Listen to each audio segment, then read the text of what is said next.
Welcome back, folks, to this week's Tackling Tips. I'm over at Parts and Tackle in Morehead City down on the Rendell with Jason, and we're talking about the phenomenon that's really taken over North Carolina fishing offshore, which is deep jigging. Now, Jason, we've got the opportunities off North Carolina to catch everything from amberjacks to grouper to sea bass to blackfin tuna. We've got tremendous opportunities to get out there and catch everything from king mackerel to dolphin on these deep jigging stuff.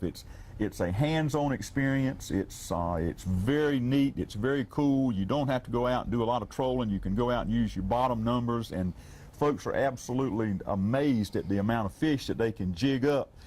The one thing that jigging tackle and deep jigging has really brought to me is that it can be a very expensive sport very quickly.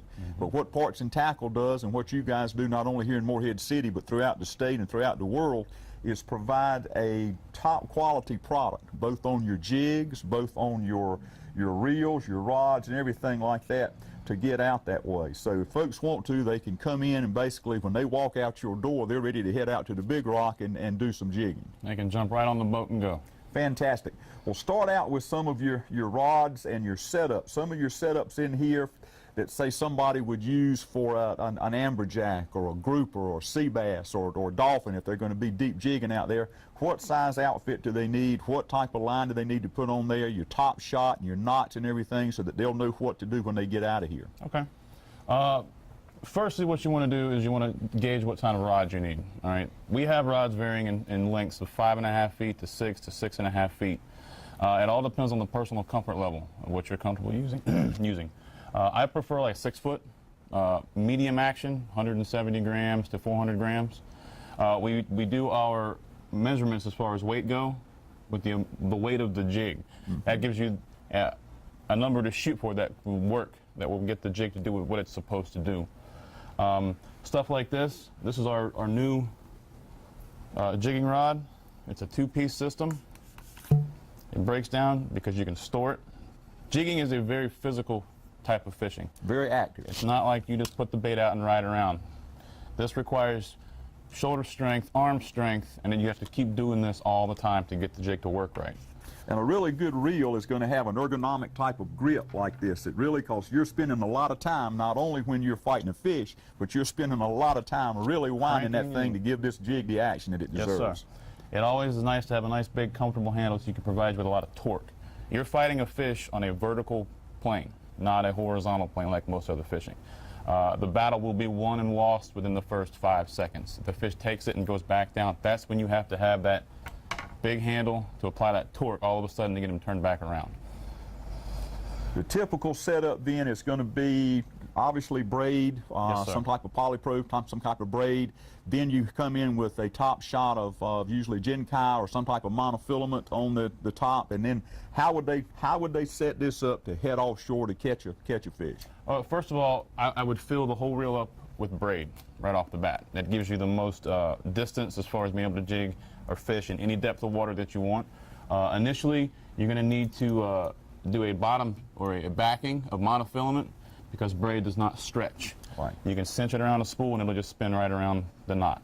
So I'll run 10, 20 yards of a backing, and then I'll splice my braid into that, fill the rest of the reel up, and then do a leader material, monofilament, fluorocarbon, that kind of thing. And that'll be basically you tie that to your jig and you're good to go.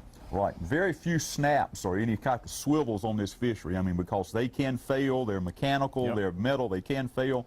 And you guys that are doing this type of fishing are probably just as intense about your knots as fly fishermen are. Like I can identify with the fly fishing knots. So it's a whole cadre of knots and everything that you can help folks out with and show them what's going on. Sure. But some of the jigs that we're working with could be anywhere from the size that we've got here, I mean, to smaller stuff. But I mean, you're talking about being able to fish water that's probably 300 feet or even deeper. Easy. You don't need to fish that deep, but you've got the capability of doing that. Because when you fill these things up with braid, you've got what looks like enough braid to stretch from here to Havelock. You can leave one in the inlet and drive out to the big rock, and it'll stay right here in the inlet. All right, well, if folks come by and they want to get involved with this type of fishing, it's not an easy thing to do. I mean, it's not rocket science, but it's not an easy thing to just go and you know, pick up a rod at a local tackle shop somewhere. You really need to come down and talk to somebody who specializes in this. Absolutely. Jig fishing is a sport unto itself. It's, like I said, it's a lot more physical. It requires a lot more patience in your tying of your knots, making sure everything's set up just right, because like I said, you're fighting a fish on a vertical plane as opposed to a horizontal plane. It changes the whole game up. You can also, like I said, the economics of this can be astronomical. So it's really good to come down and talk to Jason and Larry and the folks at Parts and Tackle, because some of the jigs, like some of the ones we look at, if you're looking for some jigs, normally retail on some of these jigs is $15, $20, maybe $30. $35, yes, sir. And when the folks come down here, they are very surprised, because the jigs that you guys import and sell on a normal basis would run roughly what? About $12. So That's the biggest ones. The small ones will run $5.50. So really, you can come in and get an entire setup. If somebody wanted to come in and just get started out, rod, reel, line, enough jigs to go offshore and catch some fish, he could probably, get into deep jigging to really see how much they like it, and I'm sure they will. But they could probably come in and get a starter outfit and jigs and everything ready to go for probably, what, $250 or so. The cost of a very high-end jigging rod. We can So- set you up with the whole 9 yards. Well, folks, it's all here. It's a tremendous sport. It's absolutely fantastic. It is hands-on, grunt and groan kind of fishing, because from the time you get there till the time you leave, if you can find some structure, or if you can find some marks on your depth sounder, you can generally get some of these fish to hit. That's our tackle and tips section for this week from Parts and Tackle, but stand by. We're going to be right back.